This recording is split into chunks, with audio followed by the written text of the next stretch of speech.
Hi guys, Peter Nelson here with the Hobie University with another sailing tip, this time on how to sail the EPO 3s. I'm going to give you a brief history. I don't know much about it, but I'll do my best. Hobie got started with their plastic rudders back in the 60s and 70s.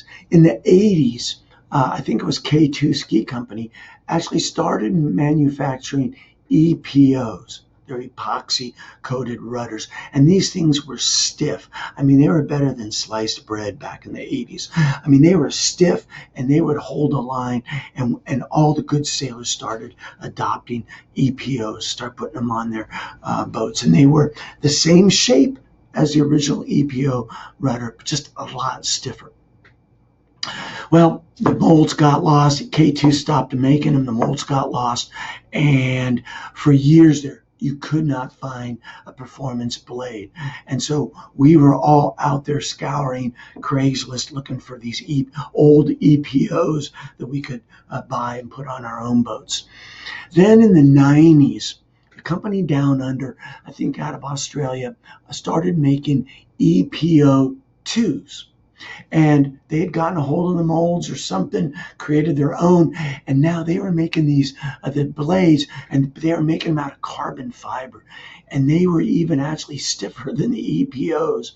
And these things were wicked fast, and everybody was out there looking after them. Problem is, they were expensive, and the company, for whatever reason, went out of business, I guess, because there was a period of time there where you couldn't buy any more EPO 2s. And they had 2 or 3 lines. And so, we were just, again, recycling old EPOs and EPO 2s. Then in the early 2000s, I guess it was Hobie Cat Company or somebody came up with EPO 3s. And this is the third development of the EPO blade or rudder.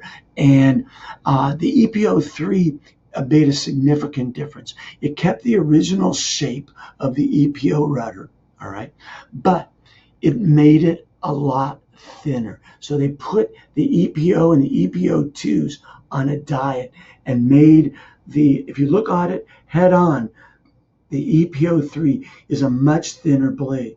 All right. The EPO and the EPO 2s are these kind of round bulbous blades, still very high performance and a much better improvement than the original plastic rudders. But now the EPO 3s took that to a whole nother level by making a much thinner profile. What that did is it dramatically changed how to steer the Hobie 16 in particular. All right, because by making that thin blade, it what I call shortened the sweet spot. So where that blade is happy and most efficient, it makes the blade, the rudder, a whole lot faster. But you get outside of that sweet spot, and you got problems. And what most of us are running into, and probably why you're watching this video, is when you get outside of that sweet spot, you get cavitation. You get a big old rooster tail coming off the end of your rudder, and you lose steerage completely. All right. Well, what's happening? I want to show you an image I pulled off the internet. Okay, and this is your rudder in its sweet spot, the top image. Okay. The middle image is what happens when you have some cavitation. All right, it's denoted off the back end of the rudder. You get this curly Q. All right, and this lowest image is, that's not a good situation. That's a death wish right there. That's where you have huge cavitation coming off your rudder. You've lost all steerage, and bad things are going to happen real quick. Couple of things you can do. First of all, it took me about 3 or 4 months of practice to learn how to sail the EPO 3s. My recommendation is to practice before. Don't practice in a race. Go out with your crew and on a pleasure sail and practice and experiment with these EPO 3s. They're really sweet, but they need practice. Don't do it in a race if you can help it. Couple of things you can do is if you feel the cavitation, what's causing the cavitation? The cavitation causes when you are deflecting that rudder by large amounts. You get it bent, and off of the back side of that rudder. The water separates is another term. You get cavitation, or turbulent flow, and you lose. And when that happens, the rudder stops becoming a steering mechanism, and very rapidly becomes a brake. So you got to avoid that. The EPOs, the original EPOs and the EPO2s, they were round and bulbous, and they had a much bigger sweet spot. So you could turn your rudders a lot and they would still steer. But they're inefficient compared to the EPO3s because they're big and round. And so you could steer around that and still be steering. With the EPO3s, if you get outside that range, like you're steering an EPO or an EPO2, you're experiencing it, you're getting cavitation. And it's from steering gross amounts. The EPO3 forces you into steering small amounts, okay? EPO2s, EPO3s, okay? That's going to make you a lot faster too. But while you're learning how to steer that, there's a few things that you can and should be doing. First of all, whenever I was trapped out, double trapped, and we would get cavitation, I would yell at my crew, get on board the trampoline. Basically, we were close to either tack. Usually we'd be auto tacking. As soon as we would lose steerage, the mainsail would steer the boat head to wind. We'd be in the water by that point and run the risk of pulling the boat over onto ourselves as we were trying to climb aboard. So as soon as you get cavitation, before the boat wants to start steering up, get you and your crew onto that trampoline as quick as possible.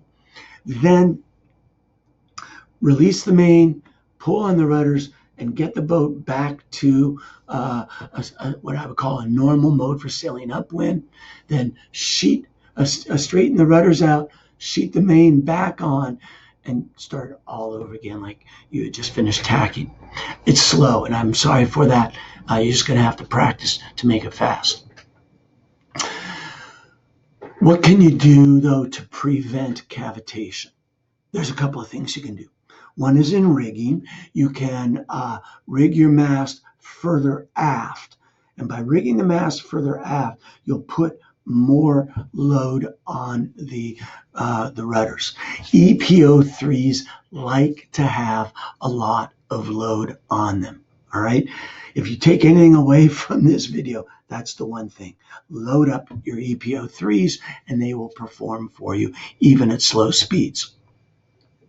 The other thing that you can do is, if you like where your mast rake is just get back on the trampoline. What I call stand on the rudders, all right? When I'm trapped out, I am probably 2 or 3 inches forward of the rear crossbar, all right? And that's so that I can be back on the rudders. If I feel like I'm losing traction on my rudders, I'm behind the rear crossbar trying to load them up. And I'm literally standing on them because they like that, and it helps the water to stay attached to the rudder. I don't recommend that you stay back there. Again, 2 or 3 inches forward of the front crossbar is where you ought to be sailing upwind. The other thing that EPO3s like is they like a lot of, they like boat speed. They like a lot of water going over them fast. All right. So if you're coming out of attack, get your bows down before you sheet on, because if you find yourself cavitating coming out of attack, get yours and your crew's weight aft. At a recent practice, my crew was going out forward of the shrouds, which is what she's used to doing. But every time she did, we noticed that the rudders were cavitating. As soon as she crawled back to the back of the bus, boom, we had laminar flow, attached flow over our rudders, and life was good, and we could keep going. So again, weight aft. When you're sailing downwind, this is really tricky. You get into what I would call a transition. When you're in light air, it's no problem. Just get up to the front crossbar and sail up there. When it's blowing the dogs off the chains, you're probably in the back of the bus. Anyhow, no big deal. But somewhere in between, I would say in the 10 to 13 knot range, you might have your weight pretty far forward. All right. You're trying to get the most speed out of there and sailing downwind. That's where you want to be. And all of a sudden the puff hits. And all of a sudden you're auto jibing. And that is an ugly, ugly situation. So you have two options. One is if you're not real quick at reacting to these puffs, either because you move slowly or you're still kind of new to it. Excuse me. Sail, not at the front crossbar, but move your weight aft 3 to 6 inches on the trampoline. That way, when the puff hits, you won't be auto jibing. The boat won't want to just go into its automatic jibe. If you are good at anticipating puffs, then as soon as you feel that puff hit, get your butt back there. Again, depending on the size of the puff, usually 6 inches, maybe 9 inches is enough. And that will, again, load up. You don't have to get all the way back. Again, practice will tell you how much. But again, just load those rudders.